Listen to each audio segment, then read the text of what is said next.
ప్రజా అవసరాలకు అనుగుణంగా ప్రజాసేవ చేయడమే కూటమి ప్రభుత్వ ధ్యేయమని రూరల్ శాసనసభ్యులు గోరెంట్ల బుచ్చ చౌదరి పేర్కొన్నారు. కోలమూరు పంచాయతీ పలు అభివృద్ధి కార్యక్రమాలకు ప్రారంభోత్సవం శంకుస్థాపన చేశారు.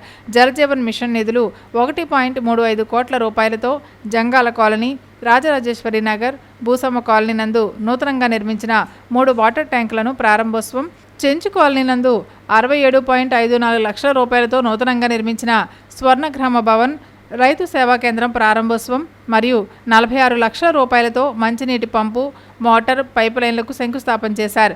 సందర్భంగా గ్రామ తెలుగుదేశం అధ్యక్షుడు పెన్నంరెడ్డి ఈశ్వరుడు ఆధ్వర్యంలో ఏర్పాటు చేసిన సమావేశంలో ఎమ్మెల్యే గోరెంట్ల మాట్లాడుతూ, కోలమూరు పంచాయతీ నందు భారీగా మంచినీటి సదుపాయాలు కల్పించేందుకు కూటమి ప్రభుత్వం కృషి చేస్తుందని, జలజీవన్ మిషన్ నిధులతో ఈరోజు 3 వాటర్ ట్యాంకులు ప్రారంభించడం జరిగిందని, ప్రస్తుతానికి బోర్ వాటర్ ఇచ్చినప్పటికీ రాబోయే సంవత్సర కాలంలో శుద్ధి చేసిన గోదావరి నీటిని పైప్ లైన్ ద్వారా ప్రతి ఇంటికి ఉచితంగా అందించడం జరుగుతుందని తెలిపారు.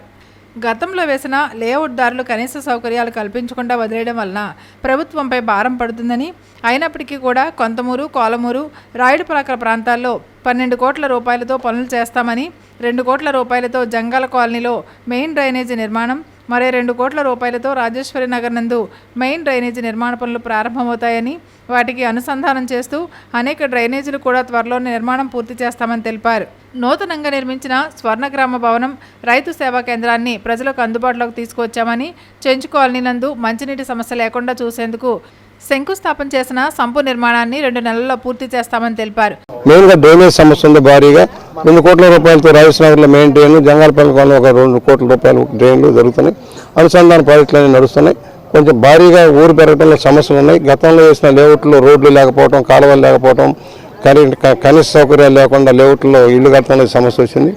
భారీగా ఎంత చేసినా తగ్గేది కాదు. ఇది చాలా తీవ్రమైన సమస్య ఉంది. అయినా కూడా పేద మధ్యతరగతి వాళ్ళు బయట నుంచి ఏజెన్సీ నుంచి వచ్చినా కూడా ఇక్కడ సెట్ అవుతున్నారు ఉద్యోగస్తులు వాళ్ళంతా. ఇవన్నీ దృష్టిలో పెట్టుకొని సమగ్రమైన ప్రణాళిక రూపొందిద్దాం. దాదాపు 50 కోట్ల రూపాయల పనులు అయితే కానీ పూర్తిగా సమగ్రంగా అభివృద్ధి చేయలేం. ఇవాళ 12 కోట్ల రూపాయలతో పనులు చేస్తా ఉన్నాం.